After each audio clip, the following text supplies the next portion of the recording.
The night of April 13, 1945, Zoa, Netherlands. 50,000 Dutch civilians huddle in their homes, hostages to Nazi occupation for nearly 5 years. In the darkness outside the city, Canadian artillery crews load their guns. At dawn, they will reduce this historic Dutch city to rubble. Standard procedure. Save Allied lives. Destroy the enemy. Civilian casualties. Regrettable, but unavoidable. But two men are about to change everything.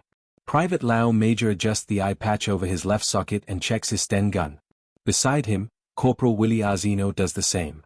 They've been ordered to conduct a simple reconnaissance mission. Sneak in, count the Germans, locate their positions, get out. 6 hours maximum. Then the artillery barrage begins. Major is 23 years old. Before the war, he worked as a pipe fitter in Montreal. No formal military training beyond basic. No officer credentials. Just a working-class kid from Quebec who joined up in 1940 to prove something to his father. Now he's missing an eye. Lost it to a phosphorus grenade during an SS patrol encounter days after D-Day. Doctors wanted to send him home. He refused. "I only need one eye to sight my rifle," he told them. What the Allied commanders don't know is that Major and Arzino have made a different plan. A completely unauthorized plan. They're not just going to scout Zola. They're going to liberate it. Just the two of them. Tonight, their reasoning simple. Major has seen what Allied artillery does to cities. He's walked through the smoking ruins of French villages where nothing remained but shattered stone and bodies. He's not going to let that happen to Zwolle. Not if he can help it. At 2,300 hours, the two Canadians cross into no man's land. They move silently through the Dutch countryside, guided by a local farmer named Hendrik van Gerner, who gives them rough locations of German machine gun nests near the railway tracks. What Major doesn't know is that in less than 2 hours, his friend will be dead. He doesn't know that he'll spend the rest of the night alone, one-eyed and outnumbered, fighting a guerrilla war against an occupying force. And he definitely doesn't know that by sunrise he'll have accomplished what military strategists would later call impossible. The single-handed liberation of an entire city. This is the story of how a pipe fitter became a legend. To understand what happened that night in Zwolle, you need to understand what came before. By April 1945, the liberation of the Netherlands had become a grinding, brutal campaign. The German Wehrmacht, though retreating, fought for every meter of Dutch soil. Cities became fortresses. Every bridge, every canal, every town square turned into a kill zone.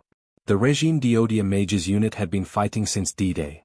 They'd landed on Juno Beach on June 6, 1944, part of the massive Canadian assault force. On that first day alone, Major had captured a German half-track single-handedly, killing the entire crew.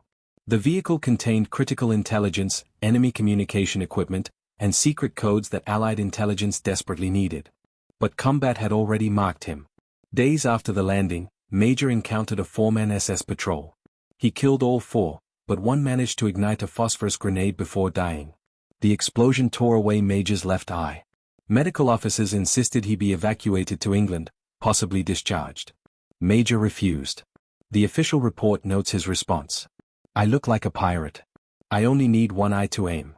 He remained with his regiment as a scout and sniper. Then came the Battle of the Scheldt in October 1944. During this brutal campaign to open the port of Antwerp, Major reportedly performed another impossible feat. He single-handedly captured 93 German soldiers. The accounts vary. Some historians question the exact details, but what's documented is this. Major entered enemy territory alone, captured German soldiers through a combination of stealth and intimidation, and marched them back to Canadian lines. Allegedly, he was offered the Distinguished Conduct Medal for this action, but refused it because General Montgomery would present it, and Major considered Montgomery incompetent and in no position to be giving out medals. In February 1945, Major's war almost ended permanently. While helping a military chaplain load corpses from a destroyed German Tiger II tank into a universal carrier in Kiel, Germany, the vehicle struck a landmine. The explosion killed both the chaplain and the driver instantly. Major was thrown through the air and smashed down on his back. He broke ribs, damaged vertebrae, and injured both ankles. Doctors told him his war was over. They prepared discharge papers. Once again, Major refused. "The war isn't finished," he said. "Neither am I." By April 13, 1945, Major was still recovering. He moved stiffly. His back screamed with every step. He'd been surviving on morphine injections and sheer stubbornness. Any reasonable commander would have kept him off the front lines. But when the regiment approached Zwolle and needed volunteers for a reconnaissance mission, Major's hand went up. So did Corporal Willie Arsenis. The tactical situation was clear. Zwolle sat astride a critical road junction. Intelligence suggested a significant German presence. Wehrmacht regulars, possibly SS elements. Exact numbers unknown. The city's population of 50,000 civilians complicated everything. Urban warfare meant house-to-house fighting. Allied casualties would be high. German casualties would be high. Civilian casualties would be catastrophic. The solution, according to military doctrine, was artillery, flatten the German positions, destroy their cover, then send in infantry to mop up. Yes, civilians would die. Yes, a historic Dutch city would be destroyed. But that's war. That's how you save Allied lives. The artillery barrage was scheduled for dawn, April 14th. The reconnaissance mission had one purpose. Gather enough intelligence so the artillery could target effectively. 6 hours in and out. Report back. Major and Arzino had different ideas, but they kept those ideas to themselves. If they told their commanding officer they planned to liberate Zwolle on their own, they'd have been arrested for insubordination, possibly court-martialed, definitely stopped. So, they said nothing. They took their weapons, accepted their orders, and disappeared into the night. What happened next would become legend. Lau Major was nobody's idea of a conventional war hero. Born in New Bedford, Massachusetts on January 23, 1921 to French-Canadian parents, his family moved to Montreal before his first birthday. He grew up working-class in one of Montreal's rough neighborhoods. His relationship with his father was terrible, cold, distant, defined by disappointment. At 14, Major moved out to live with an aunt. At 19 in 1940, he walked into an army recruiting office. When asked why he wanted to enlist, his answer was brutally honest. To prove to my father that I'm somebody to be proud of. He had no military background, no ROC, no family tradition of service. He trained as a pipe fitter, working with his hands, fixing things, solving practical problems. The army looked at his file and saw an unremarkable French-Canadian kid from Quebec. Nothing special. Nothing that suggested he'd become one of the most decorated soldiers in Canadian history. But something in Major was different. His superiors noticed it during training in New Brunswick. He gravitated naturally toward the scout platoon. The soldiers who went ahead of the main force, moving silently through enemy territory, gathering intelligence, living on their nerves. Scouts needed independence, initiative, the ability to think fast and improvise. Major excelled. Even after losing his eye in June 1944, Major refused to accept limitations. The eye patch became his signature. Soldiers started calling him the one-eyed ghost.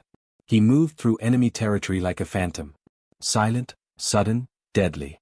German soldiers reported encounters with a Canadian sniper who seemed to appear from nowhere. Always alone, always dangerous. Major developed a reputation, not always a good one. He was insubordinate, independent to the point of recklessness. He ignored orders he disagreed with. He refused promotions because he didn't want the responsibility of rank. He wanted the freedom to operate alone. His commanding officers didn't know whether to court-martial him or give him medals. But his fellow soldiers loved him. In a war where officers made decisions that got enlisted men killed, Major made decisions that got them home alive. He took insane risks, but only with his own life. The story of him refusing Montgomery's medal spread through the regiment. It became a point of pride. Major didn't fight for glory or recognition.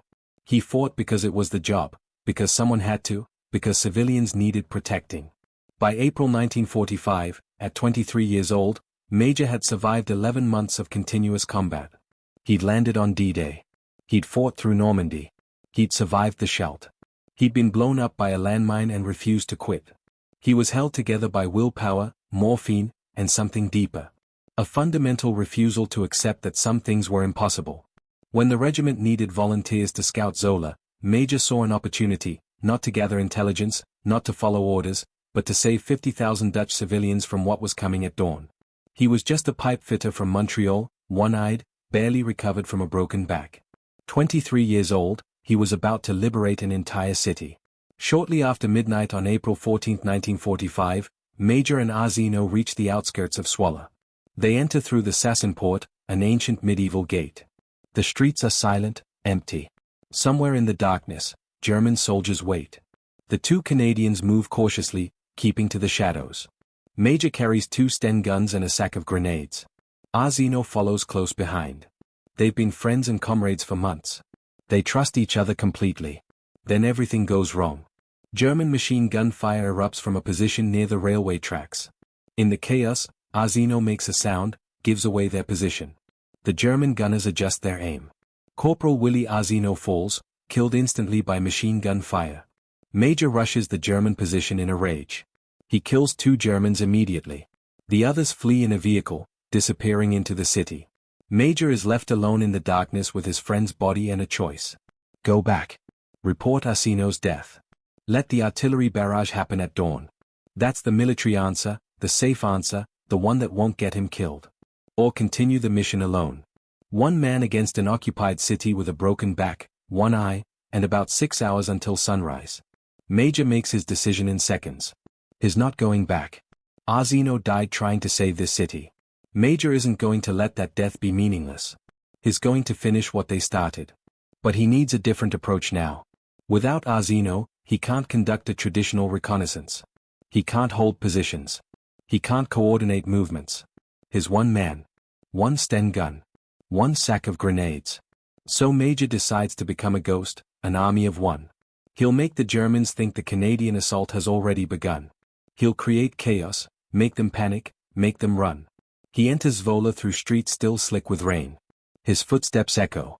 He moves from shadow to shadow, working his way toward the city center. The adrenaline has killed the pain in his back for now. His remaining eye adjusts to the darkness. Major spots his first target, a German machine gun nest. Crew sleeping beside their weapon. He eliminates them silently. Keeps moving. Then he finds something useful.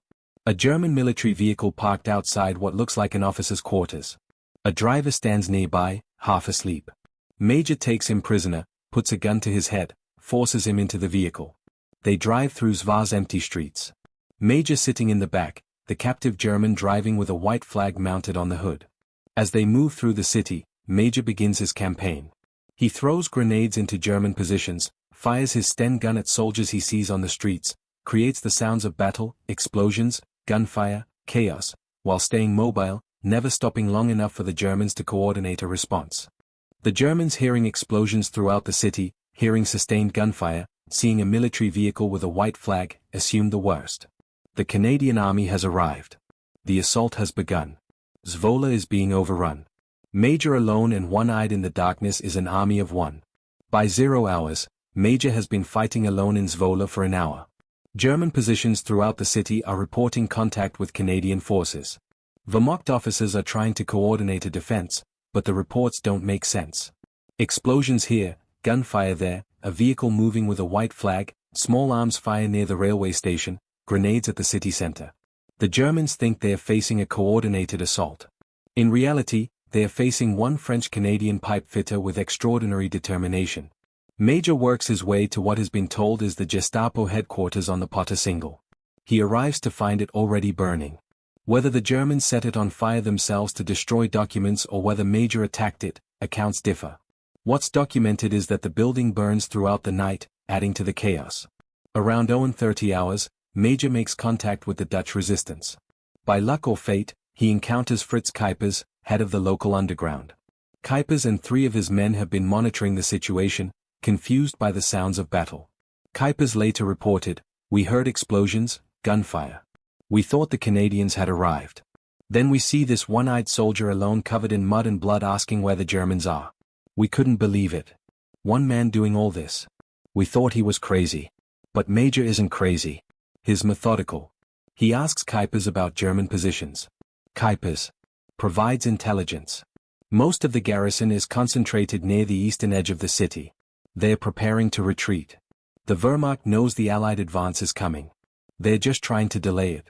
Major realizes something crucial. The Germans are already on edge. Already preparing to withdraw. They're not fighting to hold Zwolle. They're fighting to cover their retreat, which means if he can increase the pressure, create enough chaos and fear, they might abandon the city entirely.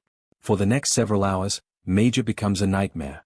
He appears at German positions, fires, throws grenades, then vanishes. By now, he's beyond exhausted. The morphine has worn off. His back screams. His remaining eye burns. He's been awake for more than 24 hours, the last 4 spent in combat. But he keeps moving. Kuipers and his resistance fighters help, spreading word to Dutch civilians to stay inside, to hide. They begin positioning themselves at strategic points throughout the city. Not to fight their poorly armed, but to observe, to report, to help Major understand where the Germans are concentrating. Around 00 through the 30 hours, German officers make their decision. Zoa is lost. The Canadian assault, which they believe is happening, is too strong. They begin ordering their troops to withdraw eastward toward German lines. German soldiers flee the city. Some on foot, some in vehicles. They leave weapons, abandon positions. The retreat becomes a rout. By 400 hours, the last German soldiers have left Zola, the city occupied for 5 years, is suddenly free because of one man, one impossible, stubborn, one-eyed Canadian who refused to accept that saving this city was impossible. Major, exhausted beyond description, meets with Kuipers and the resistance at the town hall. Dutch civilians begin emerging from their homes. They can't believe what they are hearing. Liberated by one soldier. It sounds like a fairy tale. But Major has one more mission. He makes his way back to where Arzino fell. Working with resistance fighters who provide a vehicle, Major loads his friend's body. He has to return to Canadian lines. Has to report. Has to tell his commanding officer that the artillery barrage isn't necessary. At 0600 hours, as Major approaches Canadian positions in a vehicle flying a white flag, nervous sentries nearly open fire. Major, furious at the near disaster, climbs onto the roof of the vehicle, making himself visible despite the danger. He reaches his commanding officer as dawn breaks. The artillery crews are ready. Guns loaded, coordinates set, minutes from firing. Major delivers his report. The Germans are gone. The city is liberated. Cancel the barrage. His commander stares at him. That's impossible. You and Arzino couldn't have. Arzino is dead. Major interrupts. I liberated it alone. The Dutch resistance is in control. 50,000 civilians are safe. Send the regiment in. No artillery necessary. The room erupts. Officers argue. Some accuse Major of lying. Some of desertion. Some of insanity. One demands he be court-martialed immediately for abandoning his reconnaissance mission and conducting an unauthorized combat operation. But the regimental commander makes a decision. He orders a patrol to verify Major's report. If he's right, they'll proceed. If he's wrong, if Germans are still in Zvola, Major will face military justice.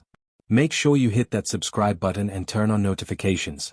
At the midpoint of this story, we're going deeper into the enemy's perspective and the aftermath that military historians still debate today. The patrol enters. They find exactly what Major described. A liberated city. German equipment abandoned. Dutch civilians celebrating. Resistance fighters in control. Not a shot fired. On the morning of April 14, 1945, the Regime d'Odia marches into Zoa. They expect combat. Instead, they find crowds of Dutch civilians lining the streets, crying, cheering, throwing flowers. 50,000 people saved from artillery bombardment. A historic city saved from destruction because a pipe fitter from Montreal refused to accept the impossible. The validation of Major's impossible night came within hours. As Canadian patrols entered Zoe systematically throughout April 14, they documented what had happened. Intelligence officers interviewed Dutch resistance members. They examined abandoned German positions. They pieced together the timeline. The evidence was undeniable. Sometime between midnight and 0400 hours on April 14, 1945, a single Canadian soldier had conducted a guerrilla warfare campaign so effective that an entire German garrison estimated at between 200 and 400 soldiers had evacuated a strategic city. Lieutenant Colonel Paul Mature, commanding officer of the Regime de l'Air, walked through Zoa in disbelief. Buildings intact, civilians alive, infrastructure undamaged. Everything the artillery barrage would have destroyed had been preserved by one private who disobeyed the spirit of his orders and improvised an operation that violated every principle of military doctrine. Mathieu faced a dilemma. Technically, Major had exceeded his authority. He'd conducted offensive operations without authorization. He'd put himself at extraordinary risk. He'd engaged the enemy alone without support. In a different circumstance, these actions might warrant court-martial, but the results were impossible to ignore. 50,000 Dutch civilians had been spared. A historic city remained standing. Not a single Allied casualty beyond Corporal Arzino. The Germans had fled without inflicting any defensive damage. The road junction was now in Canadian hands. Mature made his decision. Instead of punishment, Major would receive the Distinguished Conduct Medal, the second highest award for gallantry in the British Commonwealth, awarded only for acts of distinguished conduct in the field under fire. The official citation written May 20, 1945 reads, "To save as many Dutch lives as possible, it was necessary to know exactly the location of the enemy positions, many of which were not known."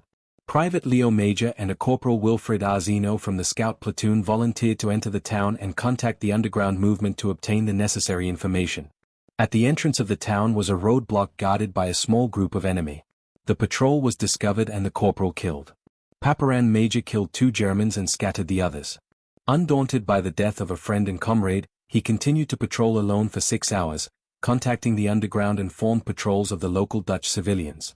With the result that by morning the enemy garrison menaced from inside and from outside were forced to withdraw as their position became untenable. To urge them on, Panina Major had the Gestapo headquarters set on fire. At 0400 hours 14th through April 1945, this gallant soldier waited across a canal after posting numerous patrols of the Dutch resistance movement at strategic points. On his way back, though wet and tired, he picked up the body of his corporal and brought it in. The German perspective on that night remains fragmentary. Wehrmacht records from the period are incomplete.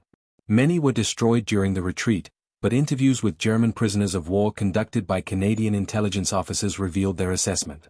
They believed they'd been attacked by a significant Canadian force, possibly company strength or larger. The sustained gunfire, multiple explosion locations, and coordinated nature of the attack suggested professional military coordination. When they learned the truth that they'd retreated from one man, many refused to believe it. One German officer interviewed in AP camp stated, "One man, impossible. We heard grenades all over the city, machine gun fire from multiple positions, a vehicle with soldiers. That's not one man. That's a platoon at minimum." But it was one man, one impossibly determined, one-eyed Canadian who decided 50,000 civilians mattered more than following orders. Exactly. For the Dutch people of Zoe, April 14, 1945 became Liberation Day. They'd expected destruction, artillery shells, house-to-house fighting, the same devastation that had destroyed other Dutch cities. Instead, they woke to find German soldiers gone, and a strange French-Canadian soldier who looked like a pirate telling them they were free. Crick van Gerna, the farmer who'd initially helped Major in Arsenal, later wrote, "When Lao Major came to my door that night, I thought he would die, he and his friend. I gave them what information I had and prayed for them. When I learned the next morning what happened, that Lao had liberated our city alone, I couldn't speak. I wept. We all wept." Dutch civilian Yang Sund, 14 years old at the time, recalled, "The first Canadian soldier I saw was Lao Major on 14th of April, 1945. He had an eye patch. He looked exhausted, but he was smiling. He said, 'Vous êtes libre, you are free.'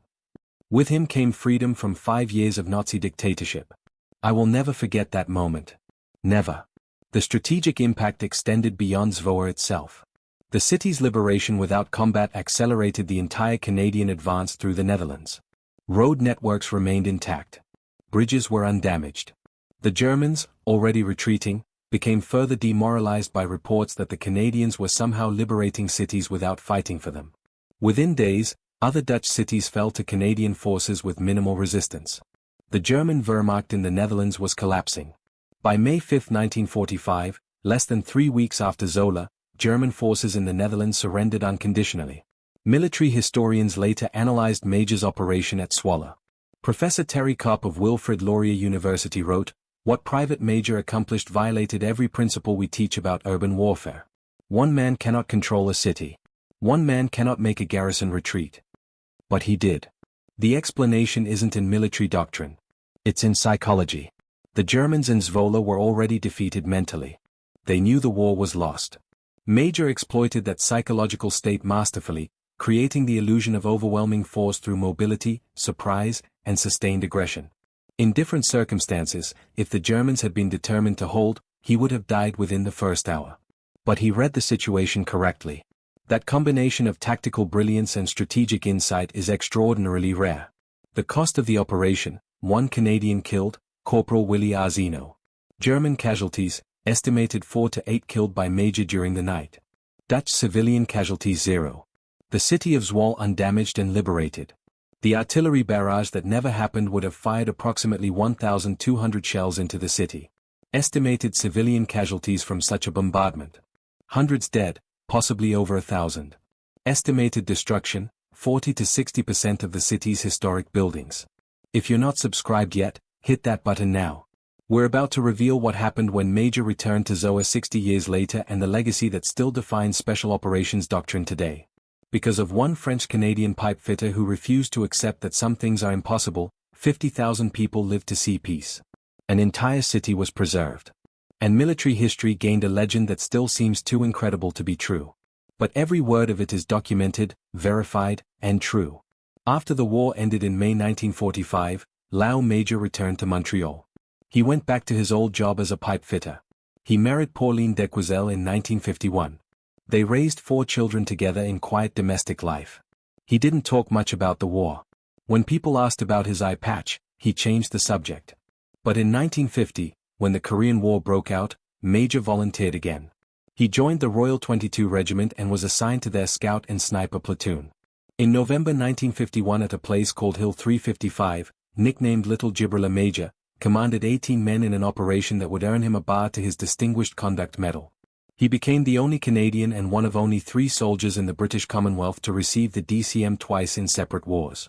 Major's second DCM came from leading his platoon in a 3-day defense of Hill 355 against approximately 14,000 Chinese soldiers. Outnumbered nearly 1,000 to 1, Major and his men held the position through sheer determination and brilliant tactical improvisation. One of his mortar support officers later wrote, "Major was an audacious man, not satisfied with the proximity of my barrage, and asks to bring it closer. In effect, my barrage falls so close that I hear my bombs explode when he speaks to me on the radio." After Korea, Major retired from military service. He returned to Montreal and lived quietly with his family. He worked. He raised his children. He refused most requests for interviews. When reporters called him a hero, he dismissed it. "I just did my job," he would say. Lots of men did more. But the Dutch people of Zwolle never forgot. Every year on April 14th, they held ceremonies remembering their liberation. They invited Major to visit. In 2005 at age 84, Major returned to Zwolle for the 60th anniversary of liberation. The city named him an honorary citizen. They named a street after him, Leo Majoran, Leo Major Avenue. When Major walked through Zwolle in 2005, elderly Dutch citizens who'd been there in 1945 wept and embraced him.